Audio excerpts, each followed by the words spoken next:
Mise en place des comités locaux de dialogue, instauration de l'état d'urgence humanitaire, des solutions à la double crise sécuritaire et humanitaire qui ont occupé l'actualité cette semaine. Audit des institutions, plus de 140 structures sont concernées. Le contrôleur général d'État était face à la presse cette semaine. On parlera aussi de réformes au ministère de l'Éducation nationale. On continue de grincer des dents, notamment sur les évaluations. On en parle dans ce 7 Info. Bonsoir et bienvenue à tous. Toute l'équipe d'Idimash est bien en place.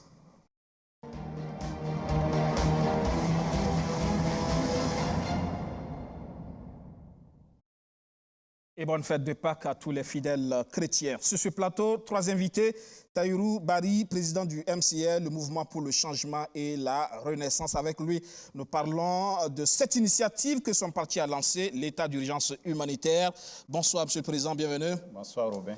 Avec nous également, Siaka Koulibaly, analyste politique. Bonsoir, bienvenue. Bonsoir, Robin. On va faire le tour, en tout cas, de toutes ces grandes actualités de la semaine. Sie Dibloni est enseignant d'histoire-géographie au lycée provincial Bafouji de Gawa. Bonsoir, bienvenue. Bonsoir, monsieur Guébré. Vous êtes venu nous parler de réformes dans le secteur de l'éducation nationale, notamment sur les questions d'évaluation des élèves.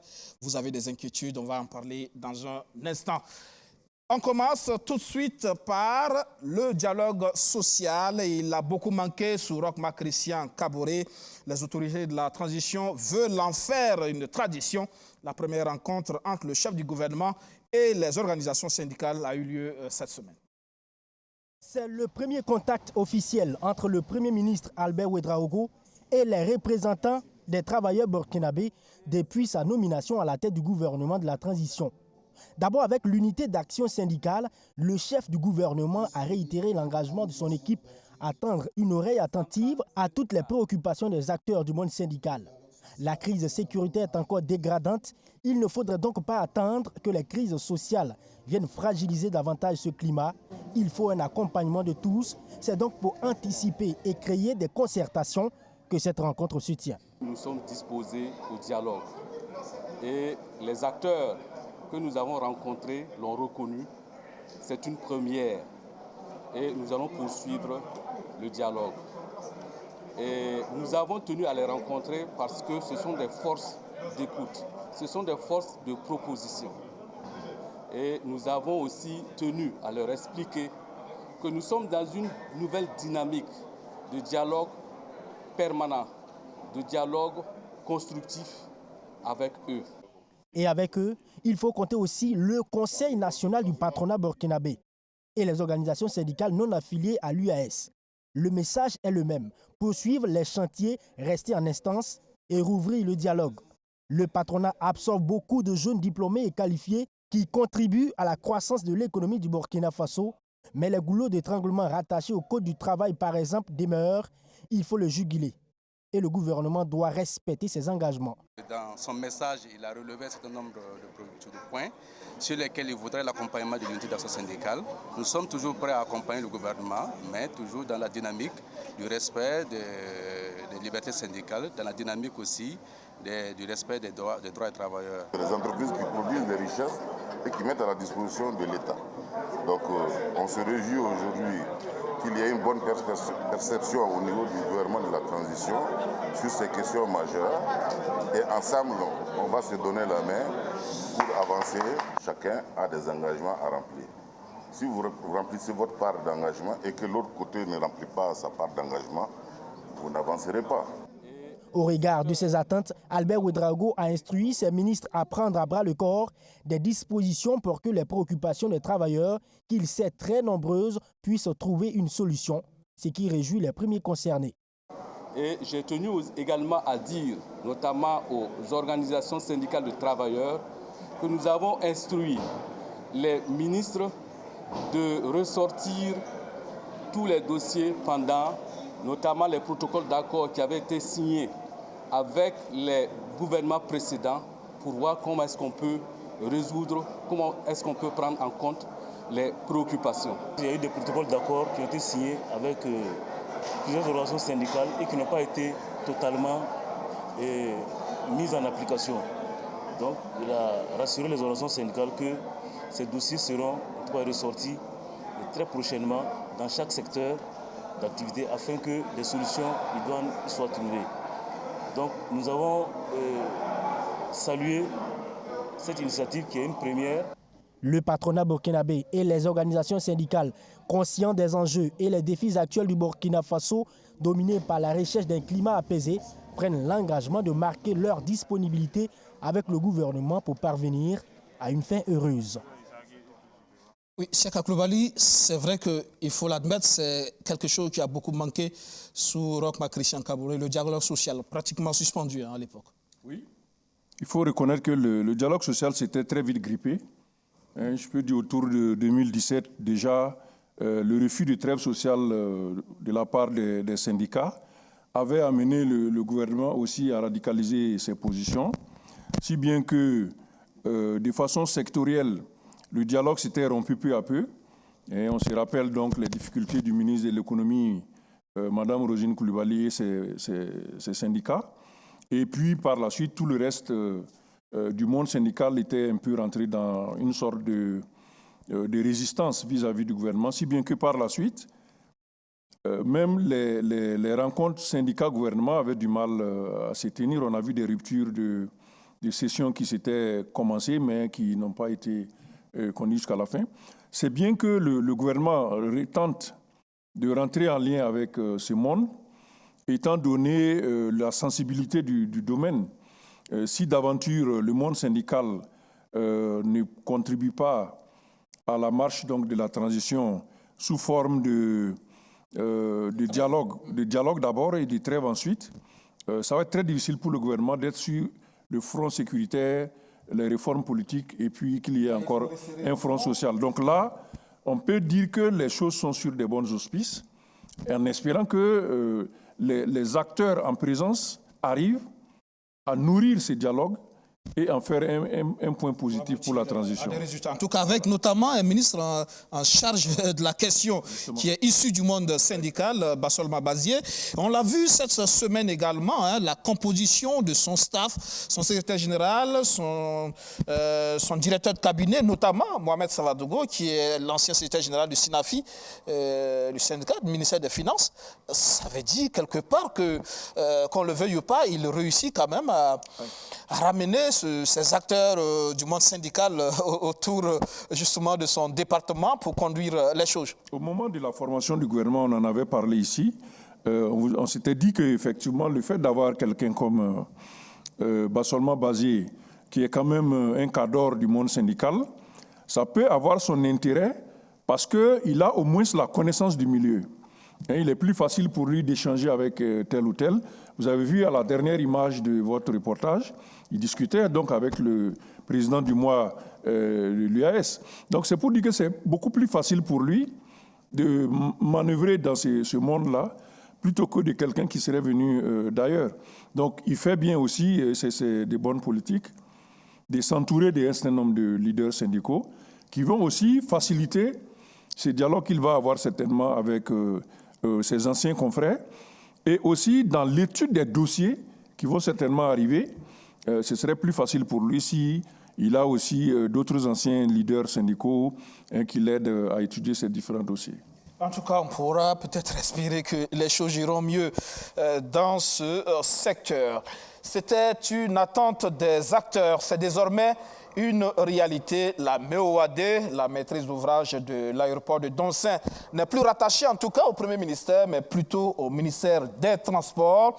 Autre sujet important en Conseil des ministres cette semaine, c'est bien la mise en place de comités locaux de dialogue. D'initier des approches avec les membres des groupes en rupture de dialogue avec la nation. Dans son discours télévisé du 1er avril dernier, le chef de l'État annonçait l'ouverture d'un dialogue avec les groupes armés. L'idée étant de soustraire la jeunesse burkinabé de l'emprise terroriste, tout en les aidant à se réinsérer dans le tissu social. Eh bien, depuis ce mercredi, l'annonce prend forme.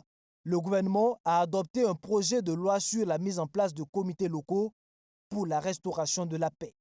Comme vous le savez, sur le terrain, dans beaucoup de nos régions, le tissu social est suffisamment abîmé et tout ce qui peut contribuer à le refaire, à le consolider, doit être encouragé par le gouvernement. C'est la raison pour laquelle ayant constaté sur le terrain des initiatives de communication entre certains enfants du Burkina Faso qui sont aujourd'hui du côté des groupes armés et des leaders locaux, pensons que c'est tout à fait normal que l'État vienne pour encourager cela et faire en sorte que tout ce qui peut contribuer à baisser la tension puisse y jouer son rôle. Pour le ministre en charge de la cohésion sociale, il s'agira clairement de négocier avec les fils du pays qui ont retourné les armes contre la mère patrie. S'ils acceptent la repentance, il ne sera plus question de parler de poursuites judiciaires. On ne peut pas dire à quelqu'un « reviens, dépose les armes, reprends ton activité » et en même temps le conduire au tribunal.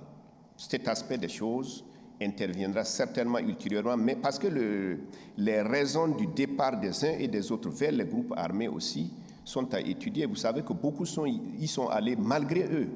Il y en a qui ont eu leurs parents assassinés devant eux. Devant la panique, devant ce choc, certains sont allés pour se protéger parce que s'ils restaient, eux-mêmes n'allaient pas échapper. L'autre décision prise au cours de ce traditionnel Conseil des ministres, c'est le rattachement de la maîtrise d'ouvrage de l'aéroport de Doncé au ministère des Transports. Depuis 2009, la Moadé était logée au sein du Premier ministère, ce qui posait un problème de cohérence, explique le ministre. L'avantage donc de ce rattachement, comme je l'ai dit, paraît un peu comme une justice que l'on rend au ministère donc, des Transports, parce qu'à ce niveau, donc, les techniciens, comme je l'ai dit, donc, sont suffisamment outillés pour permettre au gouvernement d'être cohérent dans son action et de laisser donc, la charge au Premier ministre, donc, la coordination de l'action gouvernementale. Le 6 avril dernier, un nouveau directeur général a été nommé à la tête de la Moadé pour donner plus de dynamisme à ce projet de construction du nouvel aéroport de Ouagadougou, dont l'exécution accuse un gros retard. Et puis, justement, on vient de l'apprendre, justement, le président du Faso, chef suprême des armées, le lieutenant-colonel Paul-Henri Sandaogo Damiba, a séjourné ce dimanche dans les localités de Barsalgo et de Djibo. Il est allé donc adresser à l'ensemble des unités des forces de défense et de sécurité ses encouragements et ses félicitations pour le travail remarquable abattu quotidiennement par les unités. C'est une information de la direction de la communication de la présidence du Faso. Seka Koulibaly, justement, c'est vrai que certaines informations nous parvenant de ces zones donnaient l'impression qu'au niveau des forces de défense et de sécurité, il y a quelques réfifis. On suppose que le président Damiba est allé rassurer tout le monde sur ces questions-là. Oui, tout à fait. Mais c'est clair que ce type d'action, notamment la lutte contre le terrorisme, ne peut pas aller sans accroc entre les différents acteurs qui sont sur le terrain. Il y a forcément des insuffisances, étant donné notre capacité à assurer l'ensemble des dimensions donc, du travail donc, de réponse au terrorisme, les questions d'équipement, les questions d'approvisionnement, les questions de relèvement des troupes. Et tout ça peut certainement amener des difficultés dans les groupes qui opèrent sur le terrain. Donc il était tout à fait normal. Et c'est là où on voit la différence peut-être avec le président passé. C'est de comprendre rapidement qu'est-ce qui est en train de remonter des troupes et d'y répondre immédiatement par ce type de déplacement-là. Donc là, il touche du doigt les difficultés qui se posent. En même temps, ça lui permet donc de prendre pied, de prendre langue avec ses agents. Et puis, ça peut apporter un plus par rapport à un gouvernement qui était quelque peu distant du terrain, qui allait assez rarement sur le terrain. Donc, moi, je pense que ça peut être une bonne chose. D'accord. Et puis, justement, on apprend que le président a invité les personnels de l'armée de terre, de la gendarmerie, de la brigade nationale des sapeurs-pompiers, de la police nationale engagés dans les opérations, donc sur le terrain, dans cette lutte. Il les a invités donc à faire preuve de plus d'engagement, et de cohésion, de solidarité et de discipline dans cette lutte dont les enjeux dépassent largement les intérêts individuels ou corporatistes. Voilà un peu cette idée. Et oui, Tahirou Barry, quand on apprend ça, justement, que le chef de l'État se déplace sur le terrain, justement, c'est très important. Justement d'aller au contact des hommes sur le terrain pour comprendre les réalités, parce qu'on apprend en même temps qu'il a rassuré que des dispositions sont déjà prises pour renforcer les capacités opérationnelles des unités combattantes. Parce que ces dernières semaines, justement, comme je l'ai dit, il y a eu beaucoup de rumeurs sur le fait que certaines entités de l'armée refuseraient justement d'aller au combat. Oui, il faut dire que l'exacerbation de la crise sécuritaire interdit aujourd'hui tout discours dans les salons feutrés. Il faut être sur le terrain, toucher du doigt la réalité et prendre urgemment des mesures qui s'imposent. Et en faisant ce déplacement, après les rumeurs alarmantes qui ont circulé, je pense que cela est de nature à rassurer à la fois les forces de défense et de sécurité ainsi que l'opinion nationale. Oui. Saka Coulibaly, sur cette initiative, les comités locaux de dialogue, c'est vrai que ça fait également beaucoup de bruit. À votre avis, c'est une option assez pertinente aujourd'hui dans ce contexte-là, ou alors ça donne l'impression que du côté militaire, on n'a plus les solutions? Le jour où cela a été énoncé par le chef de l'État dans un des discours, on en avait déjà parlé. Moi, j'avais retenu l'idée comme pouvant être une bonne idée qui peut contribuer. Étant donné que depuis la prise du pouvoir par le MPSR, on entend dire que l'option militaire ne sera plus la seule qui sera utilisée. Donc, si l'option militaire n'est plus la seule, cela signifie que d'autres options seront ouvertes, en particulier celle du dialogue. Et les comités qui viennent d'être créés auront pour charge donc d'organiser ces dialogues-là. Reste à voir avec son texte organique comment ces comités seront constitués, de qui seront constitués, quelles seront la portée de leur travail, jusqu'où ils peuvent aller, qu'est-ce qu'ils peuvent concéder en termes de négociation, en termes de dialogue. Et après, quand ils auront peut-être arrêté des accords à partir des dialogues qui vont se faire, quelle serait la mise en œuvre? Sous quelle forme est-ce qu'on va mettre en œuvre les éléments du dialogue? Donc toutes ces questions restent encore à discuter. En plus, il y a le fait que, pour moi, ces comités de dialogue devraient peut-être procéder du processus de réconciliation. C'est-à-dire que le grand débat aurait eu lieu, on aurait fait des grands diagnostics et les comités pourraient être proposés comme des éléments de mise en œuvre de ce qui serait arrêté par la réconciliation. Mais c'est possible que l'urgence puisse amener le gouvernement à anticiper avec ces dialogues, étant donné que leur idée peut toujours être refondue. Vous avez vu que c'est bien le ministre de la Réconciliation qui en parle. Voilà. Et ceci dit, sur le terrain maintenant, est-ce que le diagnostic réel a été opéré, de sorte qu'on puisse articuler les dialogues sur les contextes spécifiques? C'est-à-dire que les choses ne sont pas les mêmes. On a peut-être diagnostiqué, on connaît le besoin de certains combattants de revenir. Certains combattants de revenir. Peut-être, est-ce qu'on a évalué tout ça? Voilà, c'est ça qui est un peu ma crainte, c'est de savoir à quel niveau est-ce que les comités de dialogue seront plus actifs ou à d'autres niveaux, ils seront peut-être juste des... Vous savez, la situation est très différente sur le terrain. Vous avez des endroits où aujourd'hui il n'y a plus personne. Prenez la commune de Windinga dans le Lorum, près de Titao, qui compte 29 villages. Il n'y a plus personne à Windinga. Ensuite, sur le plan du dialogue même, il y a des localités qui ont déjà procédé par elles-mêmes entre communautés là-bas, se sont entendus comme à Tangaï, se sont entendus, ils ont mis balle à terre, comme on dit vulgairement. Et puis, il y a une sorte de cohésion qui règne dans le... C'est vrai qu'on a entendu à l'époque des maires prendre des initiatives ou des chefs religieux ou coutumiers prendre des initiatives à l'époque. C'est tout cela peut-être qu'il faut structurer. Qu'il faut structurer, il faut mettre tout ça en musique et puis avoir une approche cohérente sur l'ensemble donc de la situation. Maintenant, reste à savoir, puisque l'initiative vient de l'État, est-ce que ça peut être accepté par les groupes? Ça, c'est une autre dimension. Qui semble avoir un problème avec l'État en vérité. Voilà, c'est une autre dimension.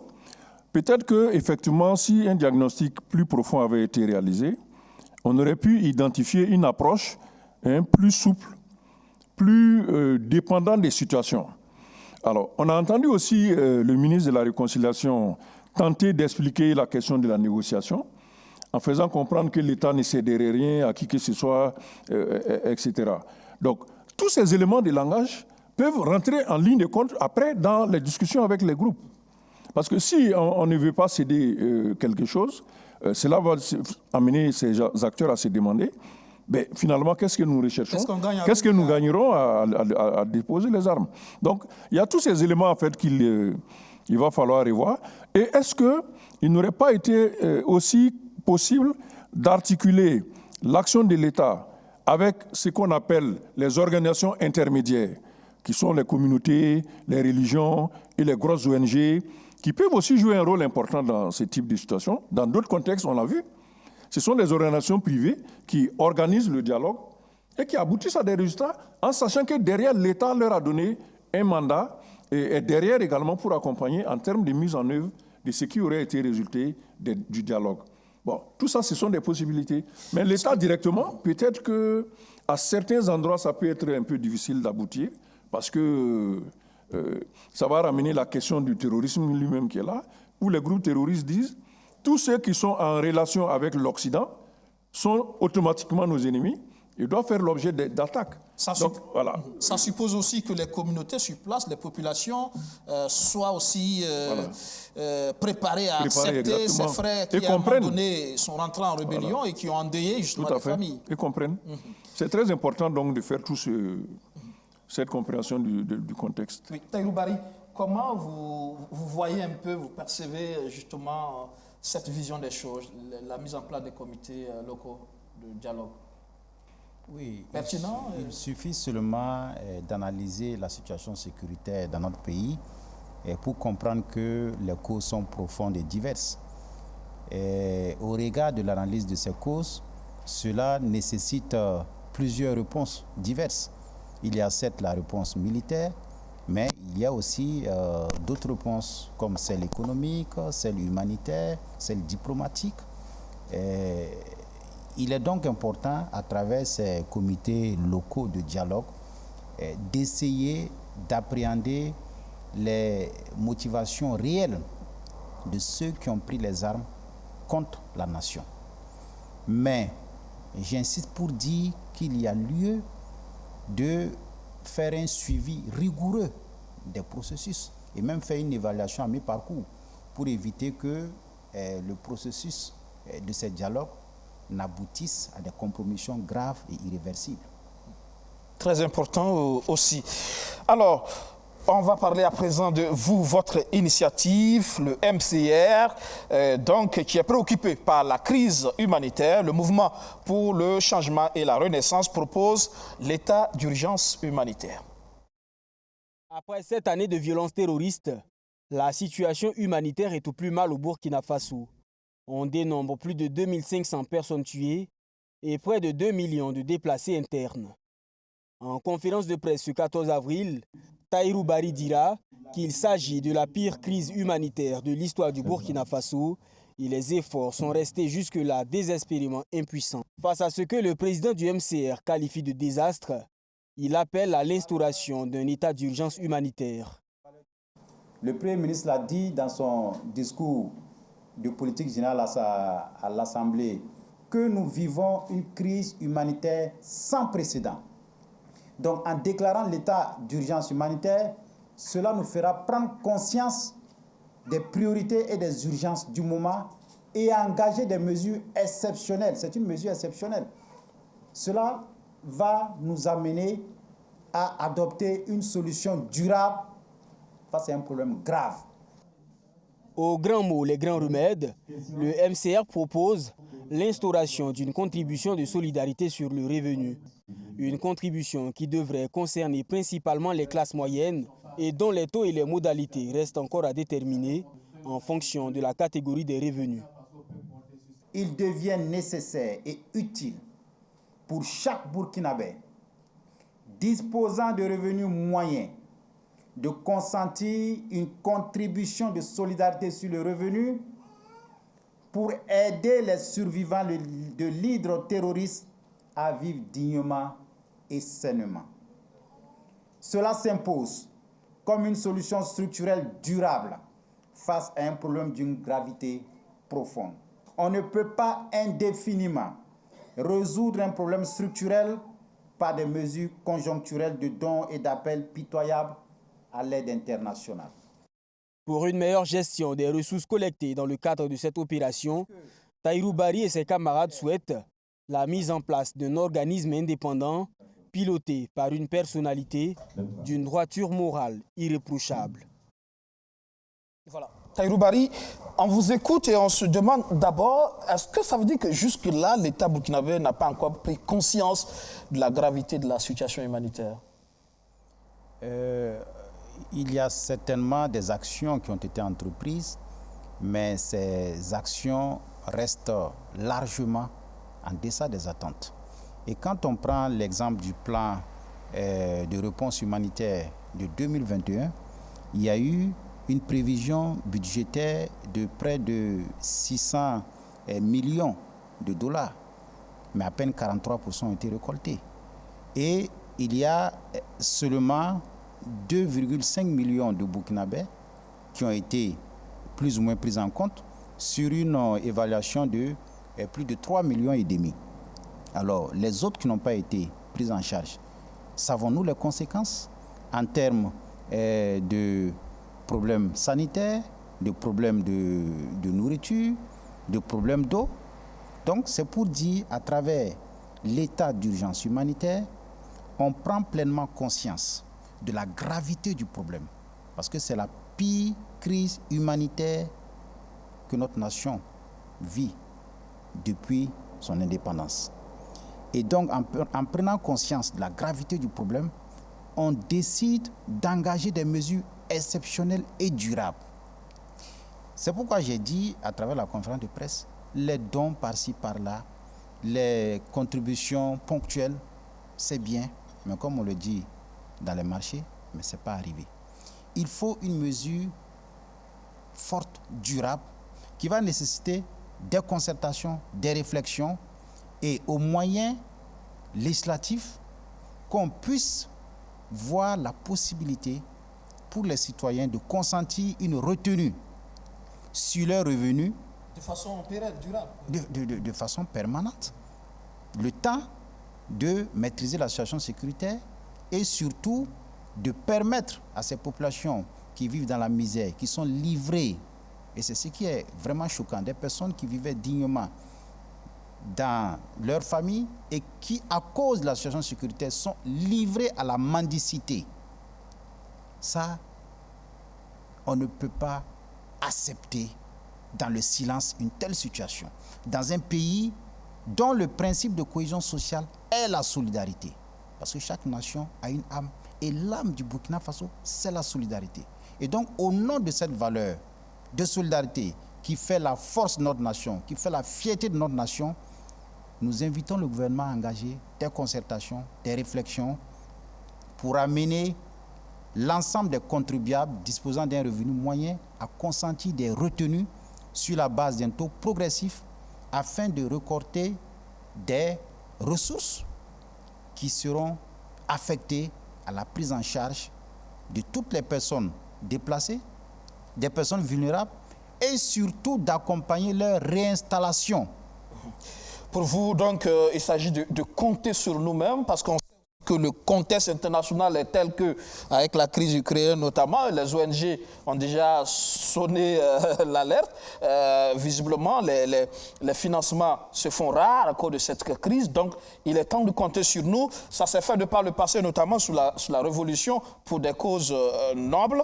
Mais là encore, on se demande si...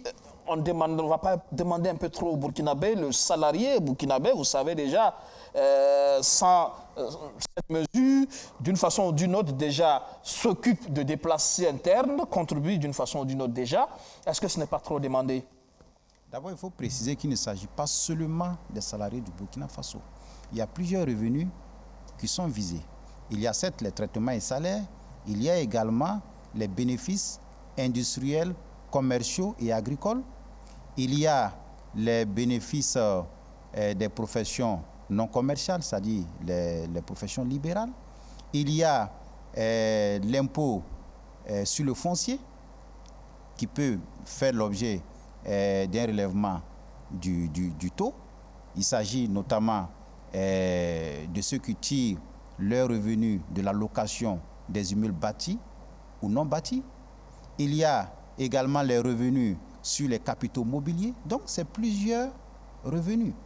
Et vous imaginez, c'est juste un calcul brut. Il ne faut pas qu'on pense que c'est une fixation sur les salaires et traitements. Si vous prenez par exemple les 180 000 fonctionnaires, vous prenez les 255 000 salariés du privé, nous avons autour de 430 000. 430 000 de façon brute, ce n'est pas une étude qui a été réalisée, mais de façon brute. Si chaque salarié consentait 2 500 par mois, en 12 mois, nous sommes à 12 milliards. Maintenant, si on ajoute les autres revenus, cela peut nous permettre d'engranger des ressources. Mais je voudrais insister sur deux choses. Il y a des conditions. Première condition, il faut absolument qu'il soit mis en place un comité indépendant qui va piloter ces ressources, dirigé par une personne d'une droiture morale irréprochable. Parce qu'il faut reconnaître qu'il y a des doutes sur la saine utilisation des ressources qui peuvent être récoltées. C'est le problème aujourd'hui. Justement, on va en parler. Deuxième condition, il faut que l'État s'impose l'austérité. Il faut qu'il y ait l'exemplarité au sommet. Parce qu'en réalité, ce que les gens oublient, les fonctionnaires ne sont pas opposés. Je prends l'exemple des fonctionnaires parce que beaucoup disent mais les salaires des fonctionnaires, ce n'est pas suffisant. Mais les fonctionnaires sont aussi patriotes que les autres couches professionnelles. Ces fonctionnaires qui se saignent nuit et jour dans des conditions difficiles, dans des conditions pratiquement dramatiques, surtout avec ces situations sécuritaires, mais qui continuent toujours à servir l'intérêt général. Ces fonctionnaires, dans cet esprit patriotique, sont disposés à consentir des retenues dans leurs revenus, naturellement à condition qu'il y ait l'exemplarité au sommet. Je ne dis pas de réduire les salaires des hautes autorités, notamment le président. J'allais en parler justement, parce que est-ce que l'effort de réduction du train de vie de l'État, notamment de ces hautes personnalités, ne peut pas déjà être un pas déjà suffisant en termes de ressources? On peut mobiliser les ressources justement à ce niveau, non? Déjà, il est important que la clarification soit apportée sur les salaires du président, des ministres, par rapport au barème qui a été édicté. Parce que là également, deuxièmement, la réduction du train de vie de l'État. Comme sous la Garangos, on peut envisager une forme de rigueur dans l'utilisation des ressources en interdisant les dépenses somptuaires, les dépenses de prestige. On a vu ici, par exemple, le scandale qui a été, l'émotion qui a été suscitée à travers l'achat d'un véhicule de 96 milliards dans un contexte difficile.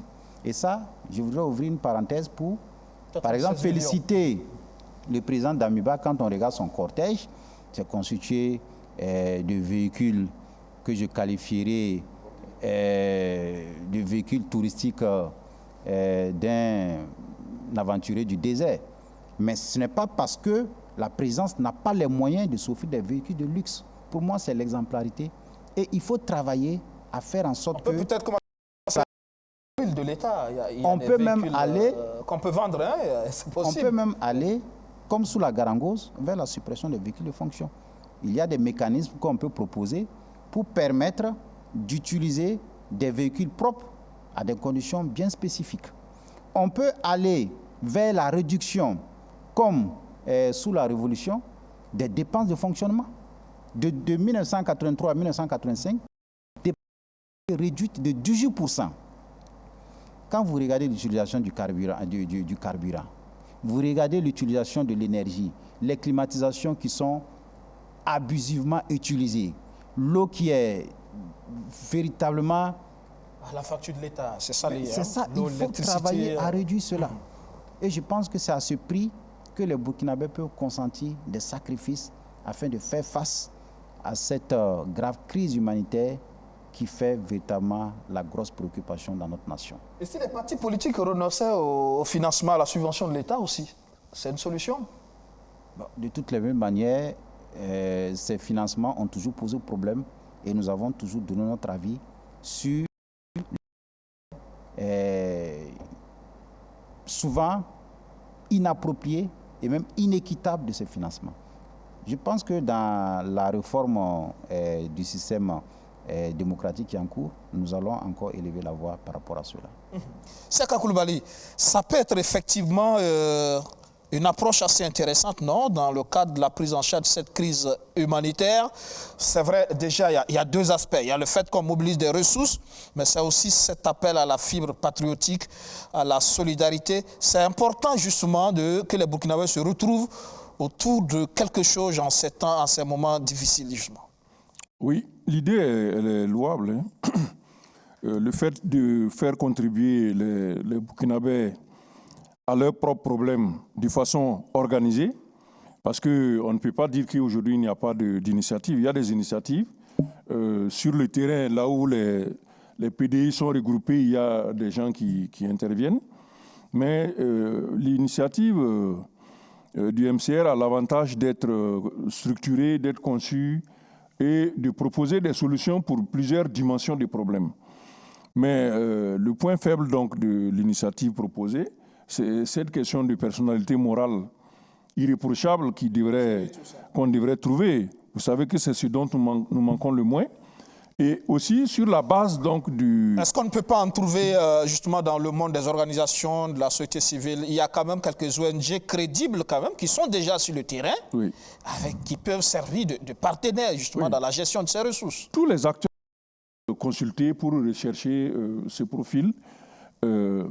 Le problème, c'est qu'il ne suffit pas d'une seule personne. Il faut toute une équipe qui ait cette qualité afin que, même si vous avez une personnalité irréprochable, qu'elle ne soit pas entourée de faucons, ce qui réduirait l'initiative à sa plus simple expression à très court terme. Donc, moi, je pense que l'idée peut être approfondie. Peut-être qu'un dossier, comme on le dit, pourrait être déposé avec toutes les réponses aux différentes inquiétudes et obstacles qui peuvent se présenter à la réalisation de l'idée. Et puis, pourquoi pas rechercher l'engagement de l'État là-dessus, soit par le gouvernement ou une autre institution. Ce n'est pas forcé que ce soit forcément le gouvernement. On peut trouver une autre institution. Les partenaires au développement peuvent aussi être mis à contribution là-dessus. Donc, à mon avis, c'est une idée qu'il faut approfondir. Et peut aussi avoir son impact dans la crise que nous vivons aujourd'hui. Et cela peut également aller de pair avec le dialogue qui est en train d'être initié. On peut en faire une des dimensions du dialogue aussi. Demander, par exemple, aux communautés, lorsque le comité va se réunir ou regrouper les citoyens dans une localité, de discuter de comment ils contribuent eux-mêmes à la dimension humanitaire. Peut-être que sur la question humanitaire, ça peut être une voie contournée pour aboutir à la mise à plat des conflits communautaires et de l'usage des armes. Tout est possible. Donc c'est une idée, je pense qu'il faut encore mûrir, la connecter à d'autres dimensions, comme on a dit, la lutte contre le terrorisme, le dialogue, etc., afin de voir comment est-ce que ça peut vraiment apporter une solution au mal que nous vivons à l'heure actuelle. En tout cas, c'est possible de mobiliser des ressources endogènes face à cette crise humanitaire. Vous l'avez dit, on a vu récemment des hommes d'affaires qui ont mobilisé des centaines de millions pour venir en aide à des déplacés internes de leur localité. Oui. Ça peut être, on peut aller dans une dimension nationale, justement, avec ces hommes d'affaires, ces grosses entreprises. Tout cela peut se retrouver dans le panier commun de ces ressources dont vous parlez. Mais comme vous l'avez dit, il faut discuter des conditions, des bases. Il faut que ça soit clairement établi. Aussi qu'il y ait des textes qui encadrent tout cela.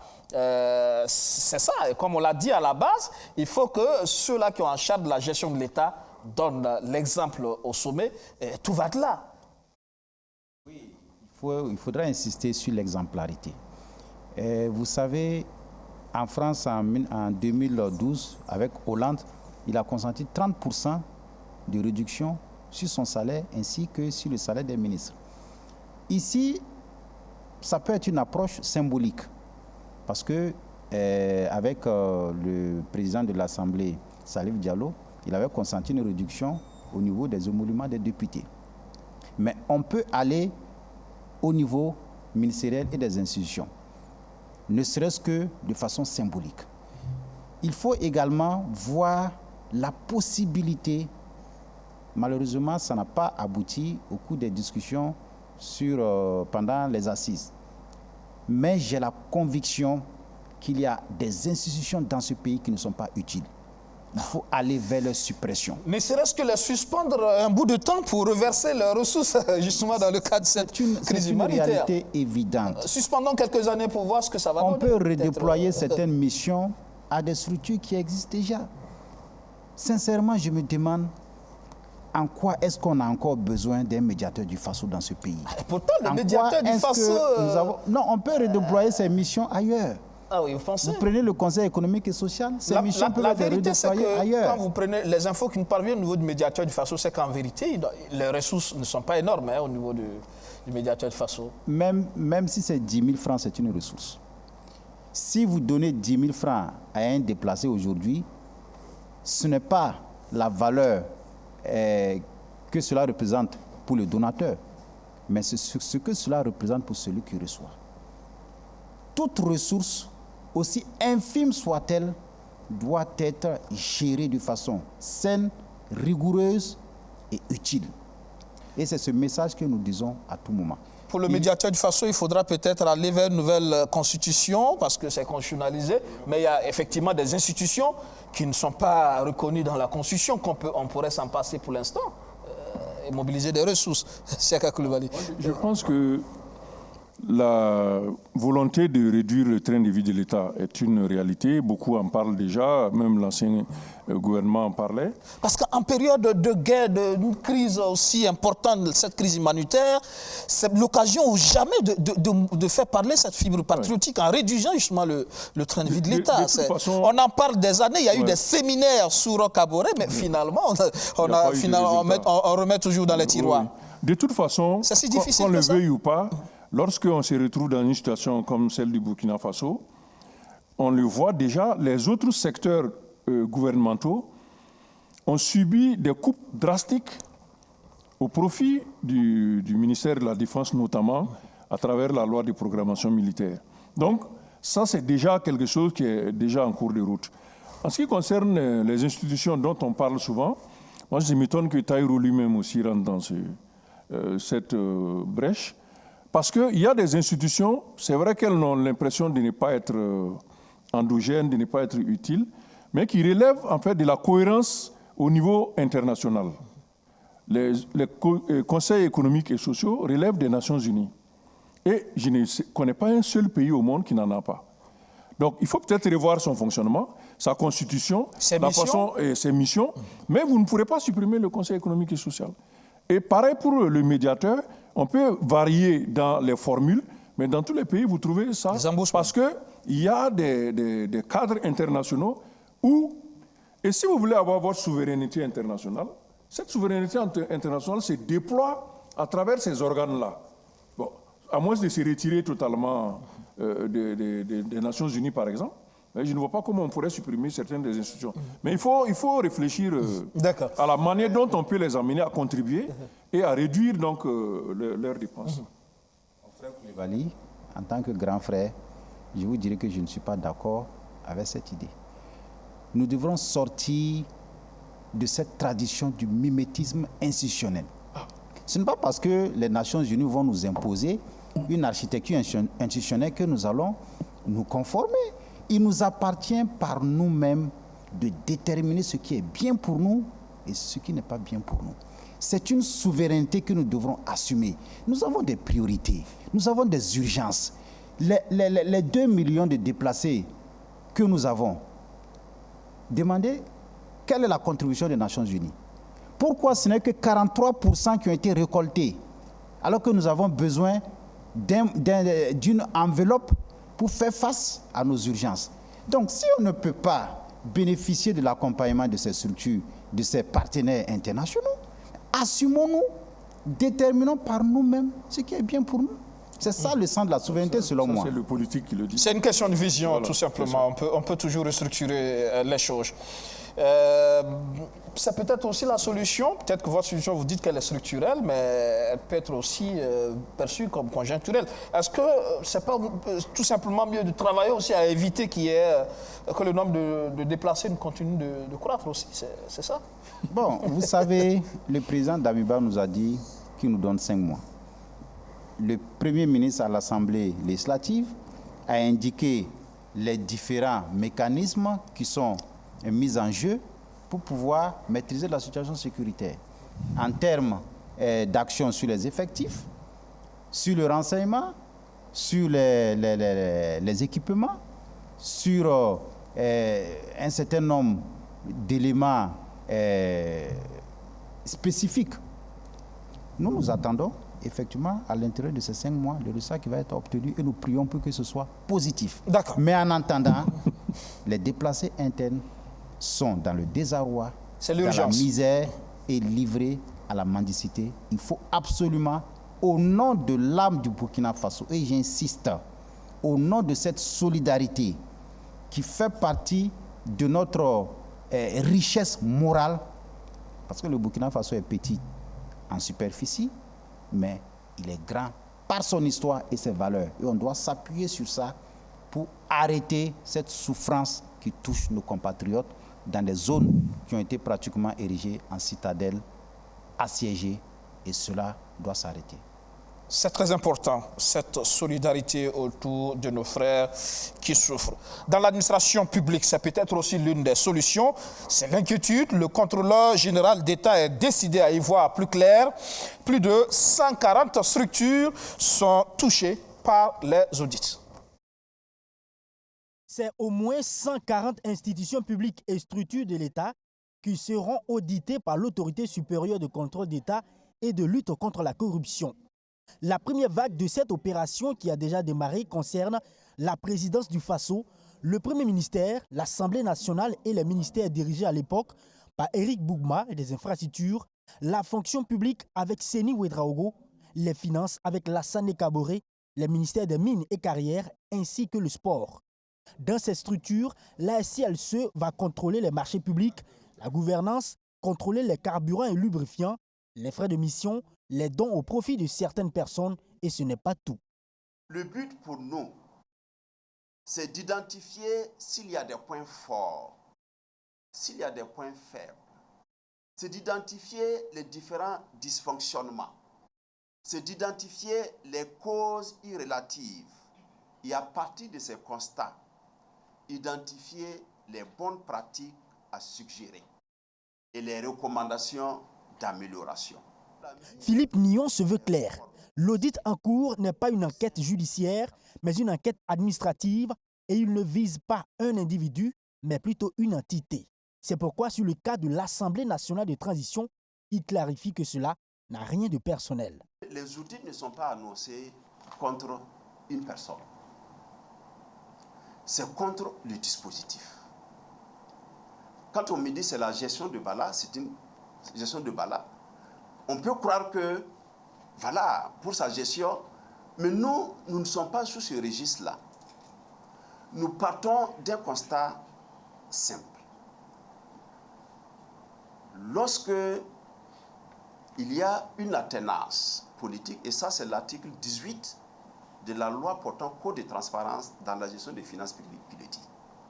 Donc voici une disposition du code de transparence qui doit être dupliquée dans la gestion donc, de l'État, qui doit être mise en œuvre chaque fois qu'il y a une alternance au niveau des structures publiques. L'audit va se poursuivre dans la deuxième vague avec les ministères de la Défense et de la Sécurité. Tout est mis en œuvre. D'ailleurs, les travaux préparatoires sont déjà terminés. Il reste l'intervention sur le terrain, rappelle le contrôleur général d'État, lui qui indique que si les rapports de ces audits ne sont pas parfois rendus publics, C'est en partie à cause du secret de défense. Pour le cas des convocations adressées à certains citoyens à Ouagadougou, il est juste question de les entendre sur les cas de délit d'apparence. Nous avons été dans certaines zones de Ouaga.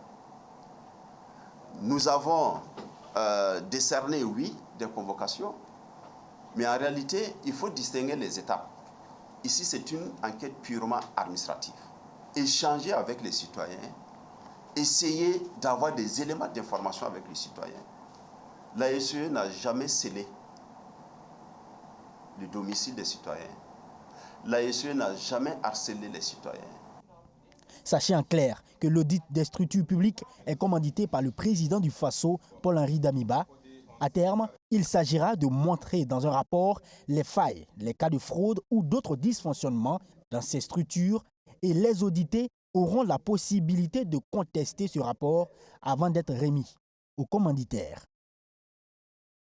C'est une occasion aussi de mobiliser des ressources, non, ces audits, dans le cadre de la réponse à l'urgence humanitaire? Oui, au-delà de la nécessité de mobiliser des ressources, il y a surtout cet impératif de savoir comment sont gérées les ressources publiques. Ça, c'est une source de confiance et ça peut permettre aux contribuables d'être à l'aise quand il est question d'apporter leur contribution pour le développement de la nation. Très important. Oui, Siaka Koulibaly, sur ces audits, il y a beaucoup de polémiques. Hein. Il y en a qui estiment que ce n'est pas le moment. Il faut être focus sur la question sécuritaire et laisser ces audits pour plus tard. Pour vous, c'est fondé, c'est maintenant qu'il faut le faire. De toute façon, l'autorité a cru bon de lancer les audits. C'est devenu une action du gouvernement, enfin, une volonté politique qui est affirmée. Moi, je m'étonne que le contrôleur d'État insiste pour dire que ce ne sont que des enquêtes administratives. S'il y a une dimension judiciaire, je ne vois pas pourquoi il faut poursuivre. On va s'en empêcher sous prétexte... Parce que c'est des ressources qui vont être engagées justement pour ces audits quand même. La vraie dimension de l'opération, c'est d'assainir les finances publiques et la gestion des biens de l'État. Et ça, il y a une forte attente de la part de la population vis-à-vis des institutions publiques. Si vous voyez qu'il n'y a pas la confiance aujourd'hui entre les Burkinabés, c'est aussi lié à ça où on considère que certains sont des privilégiés. Ils sont aux responsabilités des institutions de l'État. Ils gèrent les ressources publiques, quelquefois, comme des biens privés. Et c'est là où la transition peut faire œuvre utile en ramenant cette gestion des affaires publiques à leur juste dimension, qui est celle où on gère les affaires et les biens publics en bon père de famille. Et ça, c'est le rôle de la LCE. En nous sortant surtout de la routine, hein, audits classés dans les tiroirs et puis après... Parce qu'il y a déjà eu des audits qui ont eu lieu depuis 2011, comme on a dit avec Luc Adolphe Thiao, qui avait lancé donc ces grands audits.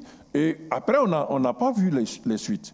Par la suite, on nous disait, oui, les audits sont faits, et on remet donc le rapport au commanditaire, qui est le chef de l'État. C'est lui qui devrait peut-être lancer.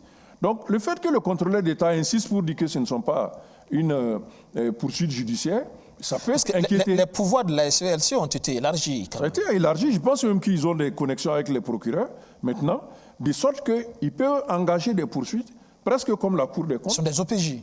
Voilà, presque comme la Cour des comptes. Donc, les Burkinabés attendent que ces opérations entraînent des résultats sur la gestion. Quitte à recouvrer des biens qui auraient été dissipés par les gens qui ont géré les administrations, les institutions, mais au moins faire en sorte que dans le futur, la gestion des affaires publiques soit assainie et conforme aux règles et aux normes, et que les biens publics ne soient pas les sources d'enrichissement indus et subis que certains donc démontrent aujourd'hui. S'ils échouent à ce niveau, la transition aura beaucoup de mal à faire convaincre les citoyens qu'ils ont pu faire œuvre utile ici. Si on ne réussit pas sur le terrain du terrorisme, il faut au moins se réussir à ce niveau. Bien sûr. Oui, Taïro Barry, des audits, oui, mais il ne faut pas s'arrêter juste à des audits, à cette routine. Ça ne doit pas juste être des enquêtes administratives. Il faut qu'il y ait une suite à donner parce que les Burkinabés ont été habitués à des audits, mais après, on ne voit pas la suite. Oui, dans la gestion de deniers publics, il peut y avoir des fautes de gestion, il peut y avoir également des fautes pénales. Donc, en fonction de la nature de la faute, il y a des mécanismes, il y a des procédures qui s'imposent et il est normal que ces procédures doivent aller jusqu'à leur terme.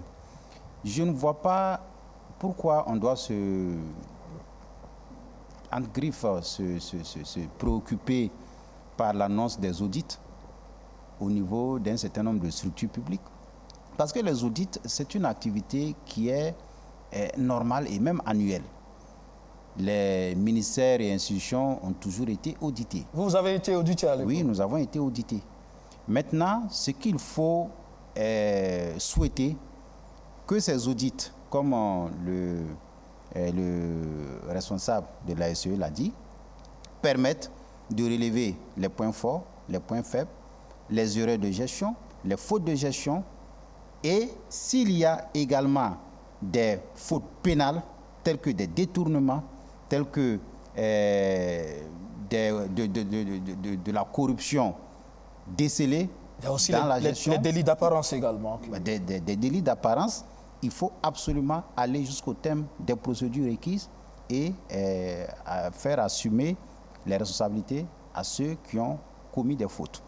Je voudrais dire qu'on ne doit pas perdre de vue que quand on est responsable dans une administration et qu'on a des deniers publics à gérer, il y a une obligation de rendre compte. C'est un principe de la bonne gouvernance. Et dans les principes de la bonne gouvernance, nous avons le principe de responsabilité, nous avons le principe de transparence, nous avons le principe de légalité, nous avons le principe d'ouverture, et c'est autant de principes qui concourent à une bonne administration et qui, comme le grand frère Chaka Koulibaly l'a dit, qui concourent à la restauration de la confiance. Parce que sans confiance, il n'y a pas de grande nation. Tout en respectant les droits des uns et des autres, parce que les droits à la défense. On l'a vu à l'époque aussi, ces audits de la CLCE vous concernant. On a vu des documents dans les journaux, sur la place publique, que vous avez par la suite contestés parfois.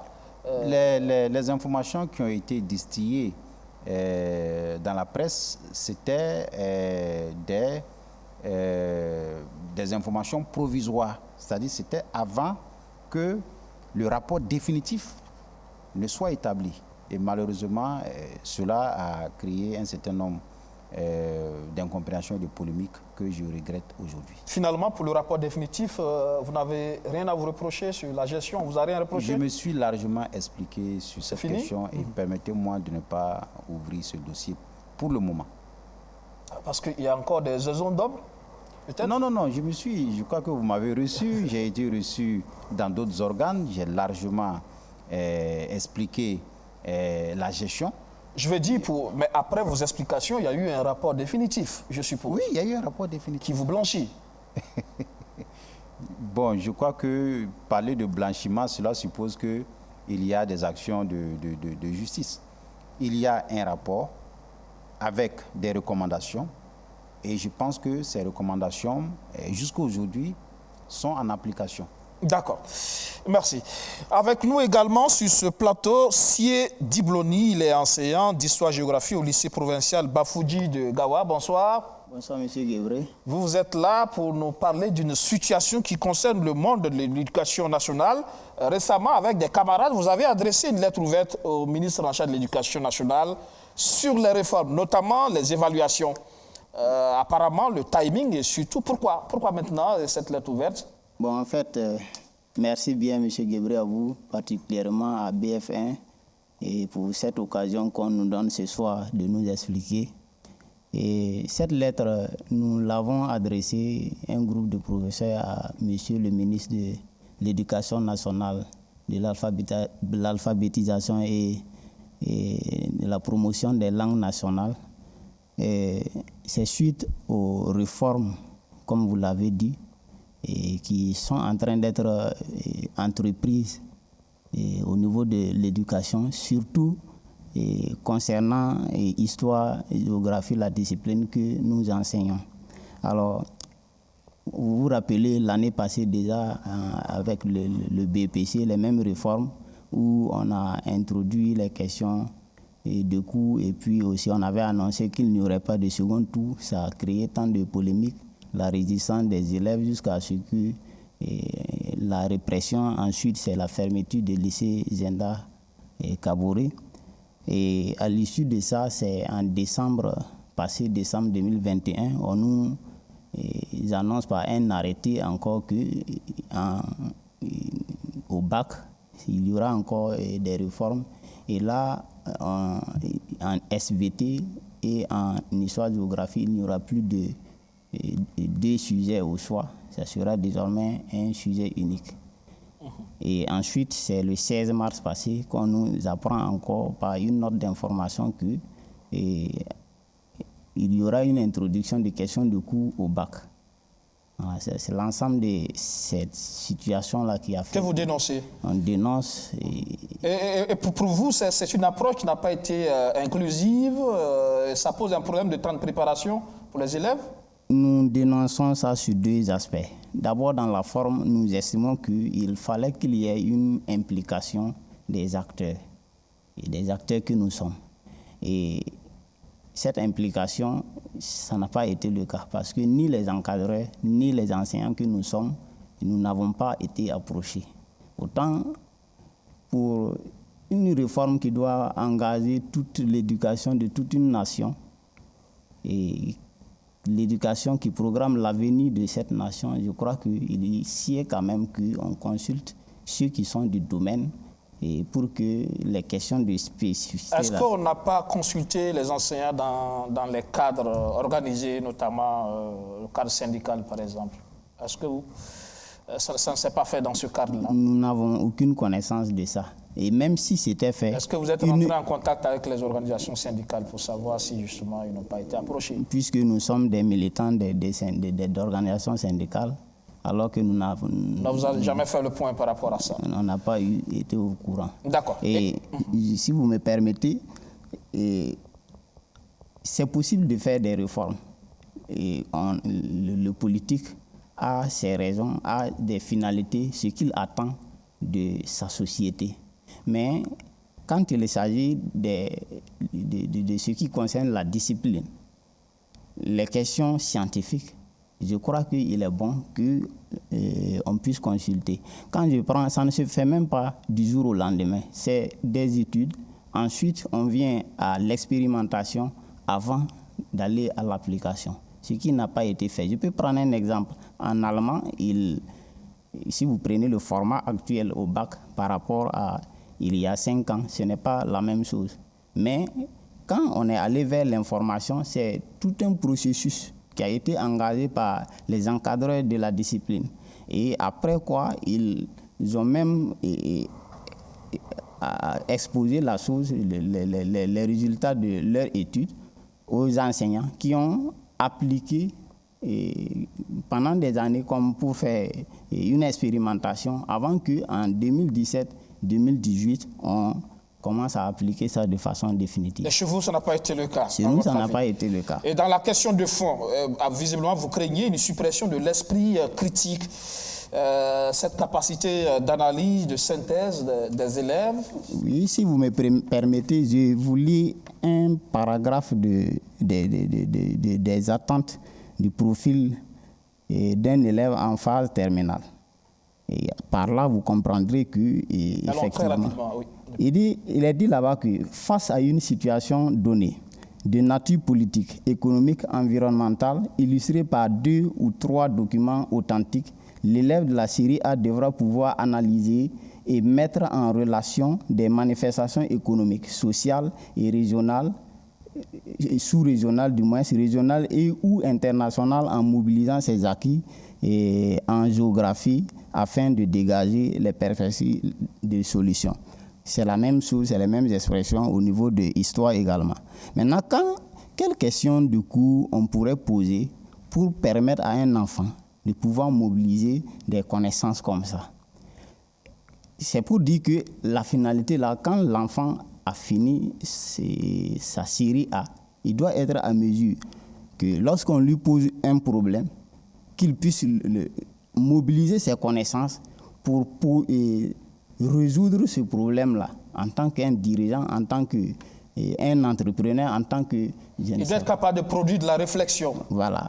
Maintenant, si on vient à poser des questions de nature et que vous rappelle ces dates, et reliées par une flèche, et je ne sais pas, les questions d'appareillement, il n'y a pas d'esprit critique, il n'y a pas d'esprit de raisonnement, il n'y a pas d'esprit de construction. C'est ce que nous dénonçons.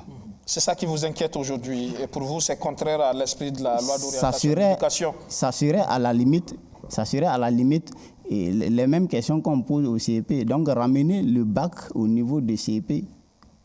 Voilà. C'est ce que nous dénonçons et nous estimons que ce sont des questions que les acteurs qui sont sur le terrain pourraient mieux, on peut bien revoir. Et qu'est-ce qu'on reproche même au format actuel? C'est là la question. Qu'est-ce qu'on reproche au format actuel? Qu'est-ce qu'on pense qu'en introduisant des questions du cours au bac, ça pourrait ajouter une plus-value? Voilà autant de questions que nous nous posons. Alors, pour vous, ça pose un problème. On est en train de produire, pour vous, à votre avis, juste des robots, des gens qui juste se contentent de boire le cours et de venir répondre à des questions. Et pour vous, pour un élève de terminale, il faut être capable de produire de la réflexion argumentée. Ça veut dire que cela nourrit quand même la culture générale, c'est important. Effectivement, il faut que à la fin, ici là, il est question d'une production, ce qu'on appelle une évaluation certificative. Quand on pense que l'évaluation, les curricula évoquent par exemple l'évaluation par des questions de cours qui pourraient aboutir à un esprit d'analyse, nous estimons que même si les curricula les évoquent, mais c'est pendant l'enseignement, la situation de classe. On pose des questions pour aboutir à ce qu'on appelle une évaluation diagnostique, pour voir un peu qu'est-ce que l'enfant sait de la situation, de la leçon que nous voulons aborder. C'est peut-être lié aussi aux impératifs de correction, justement, qui font qu'on veut aller vers cette approche des choses. Je ne sais pas trop. On verra bien. Mais quelles sont finalement vos attentes pour terminer? Parce que les examens, c'est pour bientôt. Effectivement, nos attentes, c'est qu'on puisse se revoir. Celui qui a la possibilité de décider peut revoir pour que cela ne soit pas appliqué. Peut-être qu'on peut engager la procédure d'une autre manière, quitte à expérimenter et voir réellement si ça répond aux attentes de l'éducation et puis surtout de la discipline, pas quand même pour faire. Voilà, il faut faire pour s'attendre à des résultats. D'accord. Voilà. Merci, M. Sié Dibloni. Je rappelle que vous êtes enseignant d'histoire-géographie au lycée provincial Bafouji de Gawa. Vous êtes venu nous exposer des préoccupations par rapport à la discipline histoire-géographie. On est en fin d'émission Tahirou Barry. C'est ce qui pose ça aussi une préoccupation importante par rapport aux réformes du système éducatif. Vous êtes un parti politique, dans vos programmes politiques, vous avez été candidat. L'éducation, c'est quelque chose d'important. Aujourd'hui, on parle de réformes dans ce secteur-là pour avoir une vision endogène, mais pour créer plus de qualité et d'efficacité, parce que de plus en plus, on a l'impression qu'on forme juste des diplômés qui sortent, mais qui ont du mal à se débrouiller sur le marché. C'est important. Je voudrais au moins exprimer mon émotion parce qu'il est enseignant dans le lycée où j'ai évolué, le lycée Bafouji de Gawa. Et je suis très heureux d'avoir un enseignant de mon lycée à côté. Tout ce que je peux dire, c'est ce que nous avons exposé ici, le dialogue. Il faut toujours privilégier le dialogue. Même s'il y a des réformes à engager, il faut faire en sorte que les acteurs de la réforme puissent comprendre le contenu et être enthousiastes dans la mise en œuvre. Sinon, c'est un échec programmé. Et c'est vraiment cet appel que je voudrais lancer. Bien dommage. Oui, Chaka, pour terminer. Non. Moi, j'ai écouté l'exposé Maintenant, ça amène à se demander que recherchent au juste les décideurs.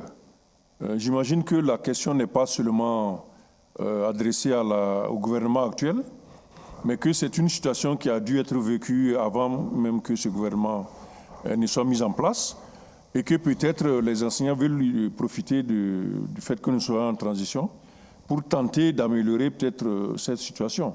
Et c'est très bien qu'ils fassent le plaidoyer, de sorte qu'il soit encore possible de réviser, et c'est ce qu'ils ont demandé, au grand bien donc de nos élèves, de nos enfants, et que la nation puisse bénéficier donc de cadres qui aient l'esprit de synthèse, l'esprit d'analyse et l'esprit critique, ce qui est plus profitable que d'avoir des gens qui ont leur diplôme juste par QCM, questions à choix multiples, qui sont assez faciles à résoudre, mais qui ne donnent pas de bons cadres au final. C'est vrai que le même débat se pose pour ce qui est de la fonction publique actuellement, les recrutements au niveau de la fonction publique avec ces fameux QCM, malheureusement, qui ne permet pas justement donc, de recruter forcément les meilleurs, justement.